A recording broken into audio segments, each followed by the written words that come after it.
অ্যানাস কিচেনে আপনাদের সবাইকে স্বাগত। আশা করি সবাই ভালো আছেন।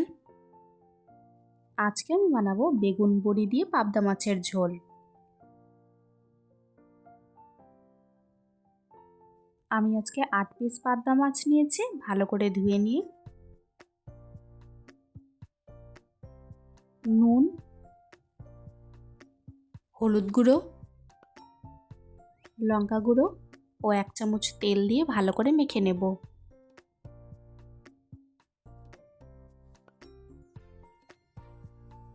ভালো করে মাখিয়ে নিয়ে 10 মিনিটের জন্য রেখে দেব।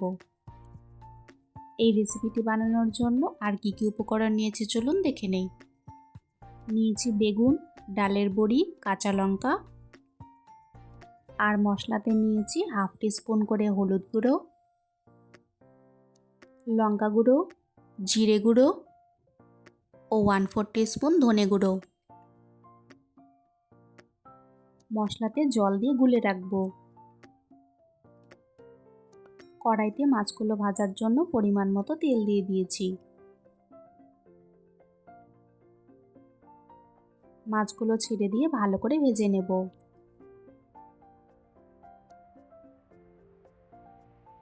মাছগুলো ভেজে নিয়ে একটি পাত্রে তুলে রাখবো।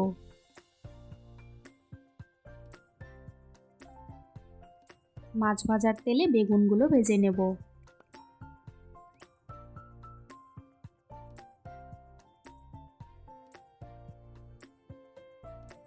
বেগুনগুলো হালকা করে ভেজে নিয়ে একটি পাত্রে তুলে রাখবো।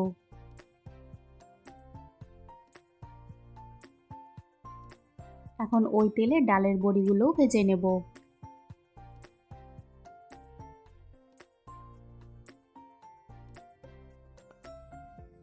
ডালের বড়িগুলো লাল করে ভেজে নিয়েছি, এখন একটি পাত্রে তুলে রাখবো। আরও 1 চামচ তেল দিয়ে দিলাম। গরম করে নিয়ে কালো জিরে দিয়ে দিব। এরপর গুলে রাখা মশলাটা দিয়ে দিলাম। ভালো করে তেল ছাড়া অবধি কষিয়ে নেব। এরপর কয়েকটি কাঁচা লঙ্কা দিয়ে দিব।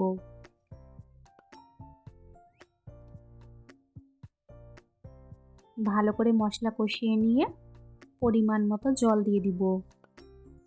আমি এখানে গরম জল ব্যবহার করেছি। গরম জল ব্যবহার করাতে ঝোলের টেস্টটা কিন্তু খুব ভালো আসবে।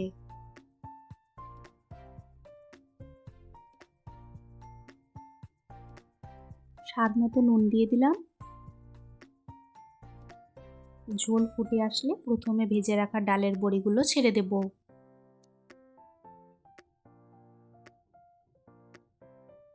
ডালের বড়িগুলো দিয়ে আরও 2 মিনিট মতন ফুটিয়ে নেব।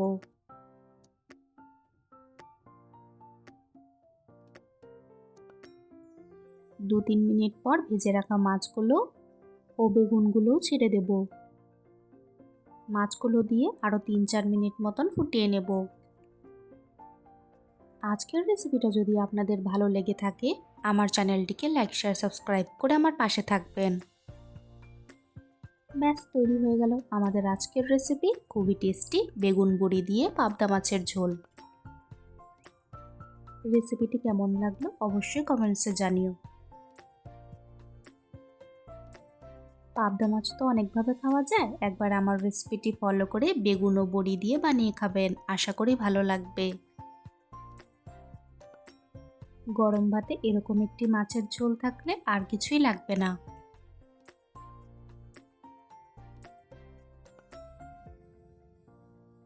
আজকের ভিডিও দেখার জন্য আপনাদের সবাইকে অনেক ধন্যবাদ। সবাই খুব ভালো থাকবেন।